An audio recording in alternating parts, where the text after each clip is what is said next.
នេះគឺជាវីដេអូនៃការធ្វើស្រែតាមបែបប្រព័ន្ធវប្បកម្មដែលត្រូវបានគេចាក់ផ្សាយតាមឧបករណ៍ tablet ដើម្បីឲ្យប្រជាកសិករទស្សនានិងស្វែងយល់ពីបច្ចេកទេសកសិកម្មថ្មីនៃការធ្វើស្រែដើម្បីឲ្យទទួលបានទិន្នផលខ្ពស់ធនាគារអភិវឌ្ឍន៍អាស៊ីហៅកាត់ថា ADB តាមរយៈគម្រោងកាត់បន្ថយភាពក្រីក្រនិងអភិវឌ្ឍកសិកម្មខ្នាតតូចនៅតាមតំបន់ទន្លេសាបហៅកាត់ថា TASD បានផ្ដល់ឧបករណ៍ tablet សរុបចំនួន234គ្រឿងសម្រាប់ចែកចាយដល់ភ្នាក់ងារផ្សព្វផ្សាយកសិកម្មឃុំចំនួន196ឃុំ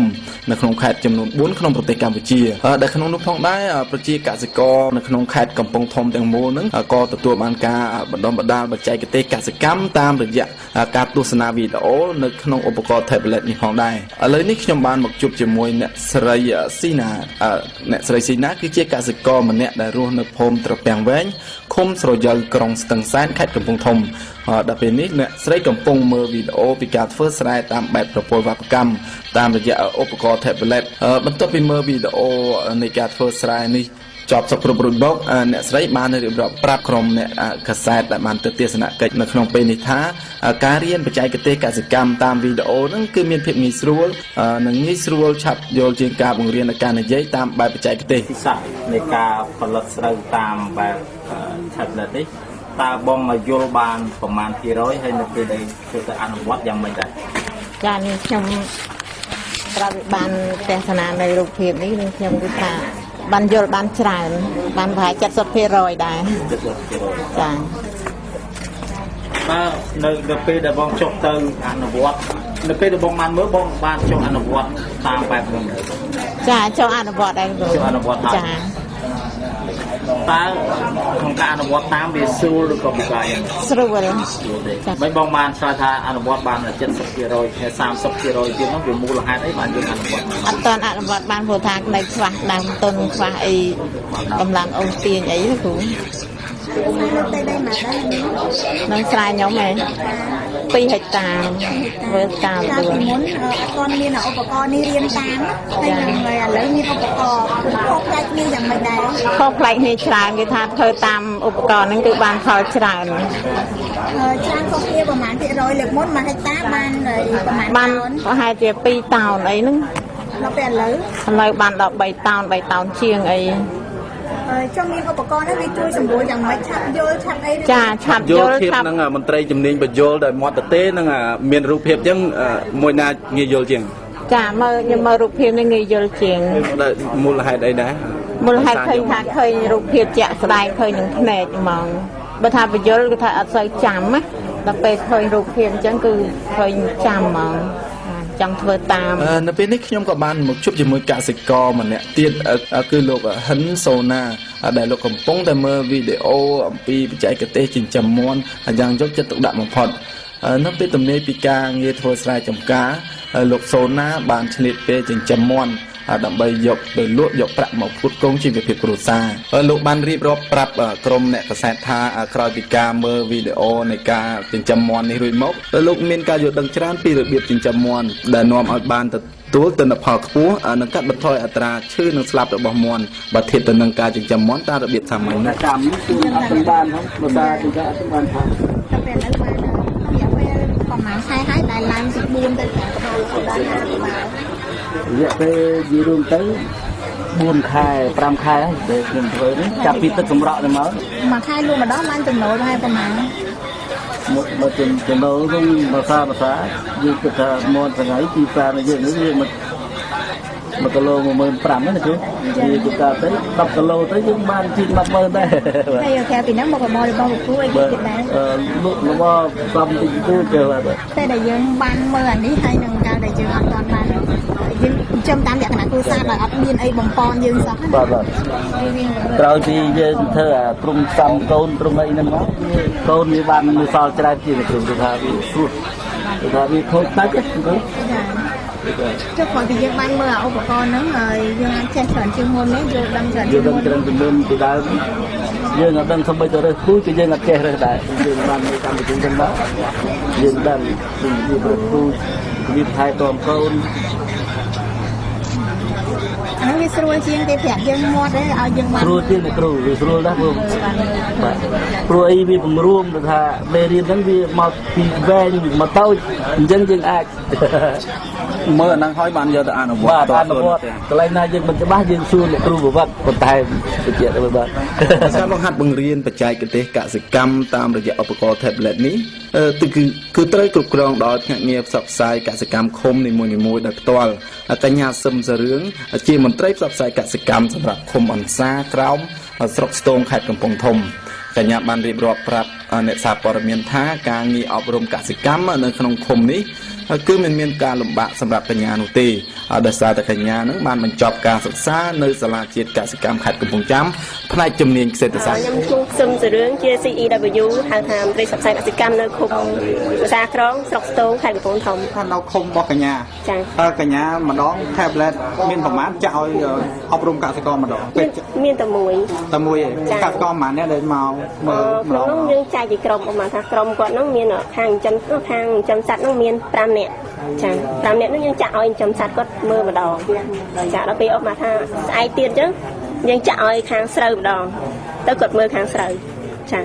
អញ្ចឹងយើងចាក់មួយថ្ងៃម្ដងឬក៏មួយអាទិត្យម្ដងជូនគាត់មានបញ្ហាលំបាកអីខ្លះទេក្នុងការនាំបច្ចេកវិទ្យារបៀបថ្មីឲ្យគាត់មើលអត់មានថយបាយព្រោះអានឹងជាវីដេអូហើយអានឹងយកដូចជាទូរស័ព្ទយើងដែរអញ្ចឹងយើងនិយាយថាវាតូចដែរអញ្ចឹងយកបាយចា៎ប៉ុន្តែបើសិនជាគាត់មានសំណួរអីពាក់ព័ន្ធនឹងកសិកម្មហ្នឹងយើងអាចឆ្លើយគាត់បានដែរទេអូមកតែគាត់មើលភ្លាមអញ្ចឹងគាត់មានបញ្ហាអូផ្នែករឿងសัตว์អញ្ចឹងខ្ញុំអាចឆ្លើយបានខ្ញុំនឹងបើកមើលក្នុង tablet ក្នុង tablet ហ្នឹងមានឯកសារខ្លះហ្នឹងទាក់ទងនឹងសัตว์អញ្ចឹងយើងអាចបើកមើលភ្លាមហើយឆ្លើយប្រាប់គាត់ភ្លាមប៉ុន្តែបើមិនយើងអាចទេខ្ញុំអាចខលទៅថ្នាក់ខេត្តឬក៏ខាងមន្ត្រីកសិកម្មខេត្តអញ្ចឹងខ្ញុំសួរគាត់ហើយបានខ្ញុំយកទៅឲ្យគាត់វិញអញ្ចឹងមុននឹងយើងចុះទៅផ្សព្វផ្សាយហ្នឹងគេអត់បានបង្ហាត់បង្រៀនយើងពីជំនាញខ្លះពាក់ព័ន្ធនឹងការធ្វើស្រូវឬក៏ចិញ្ចឹមសត្វមានបញ្ហាចា៎ហើយខាងហ្នឹងខ្ញុំមានន័យថាខ្ញុំជំនាញខ្ញុំស្រេចនៅตัวខ្លួនទៀតព្រោះខ្ញុំរៀនបានបញ្ចប់នៅសាលាជាតិកសិកម្មកំពង់ចាមរៀនខាងសេដ្ឋសាស្ត្រអញ្ចឹងខ្ញុំអាចមានបញ្ហាខ្លះអាចដោះស្រាយឲ្យគាត់បានភ្លាមតាមរយៈសកម្មភាពកន្លងមកចុះតាមឃុំហ្នឹងឃើញកសិករគាត់ភាគច្រើនគាត់ផ្លាស់ប្ដូរគំនិតដែរបន្ទាប់ពីបានឃើញវីដេអូហ្នឹងចា៎បើសិនជាបើនិយាយពីខាងសัตว์មានច្រើនខាងចំមន់គាត់ចាប់អារម្មណ៍ច្រើនឬគាត់យកទៅមើលហើយគាត់យកទៅមានធ្វើត្រង់ធ្វើអីអញ្ចឹងចាគាត់យកទៅធ្វើត្រង់តាមតែគាត់ថាវាមិនបានដូចល្អដូចគេណាគាត់ថាគាត់ធ្វើតាមលទ្ធភាពរបស់គាត់ចាតែសម្រាប់ការដាំដុះស្រូវវិញអត់ទាន់ស្រូវគាត់អត់ទាន់មានចាហើយយើងមើល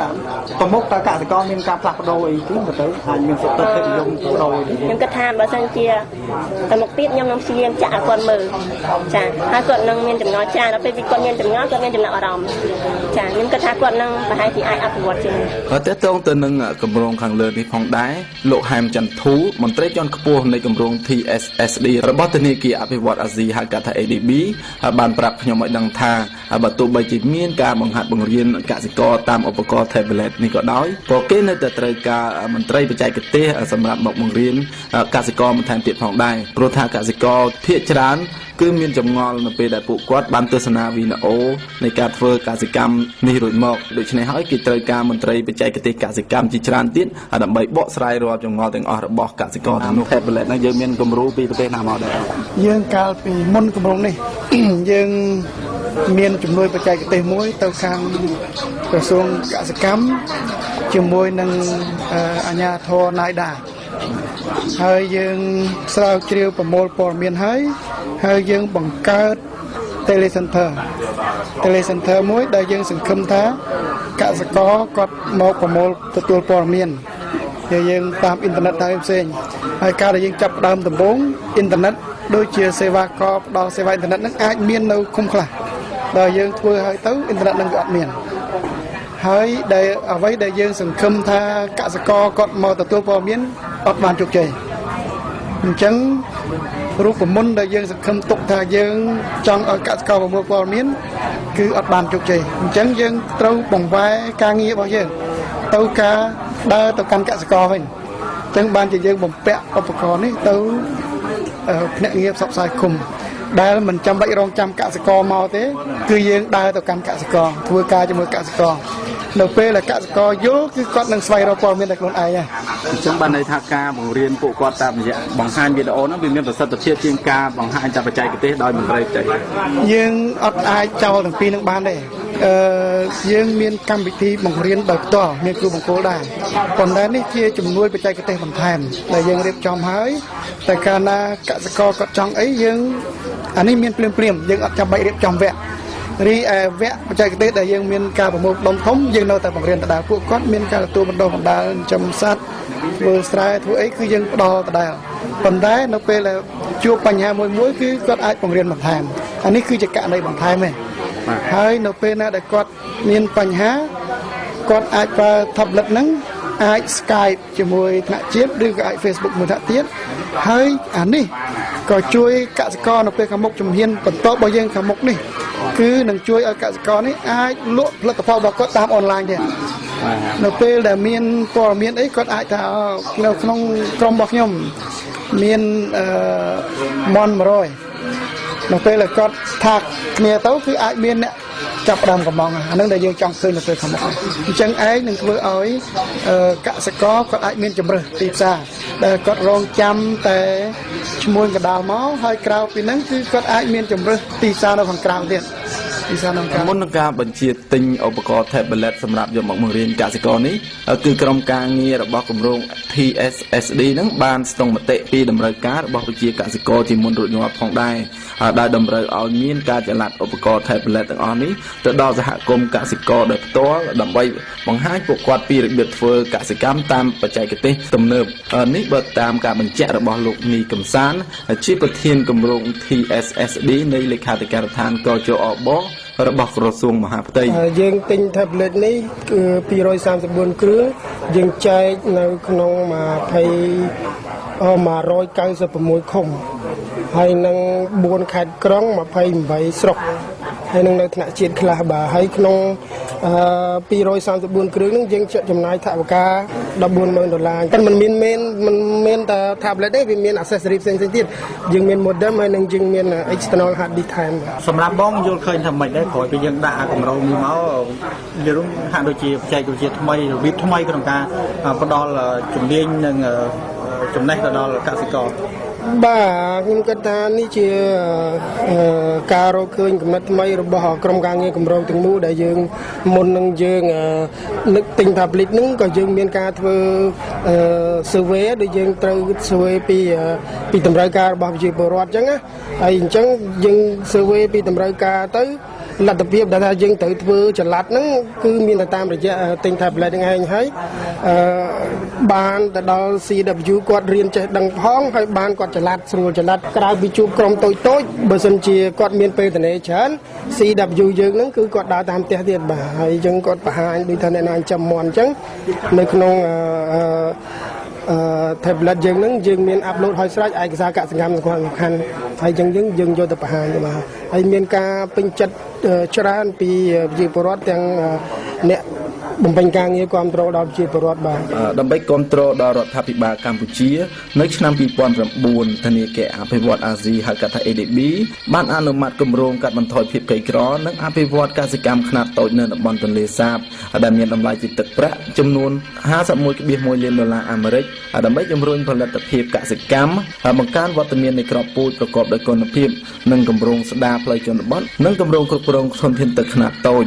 ព្រមទាំងការកែលម្អកន្លែងសម្រាប់រក្សាកសិផលផងដែរ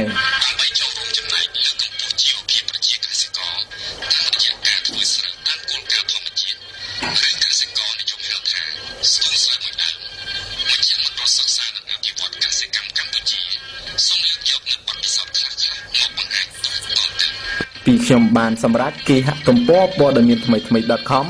រាយការណ៍ពីខេត្តកំពង់ធំ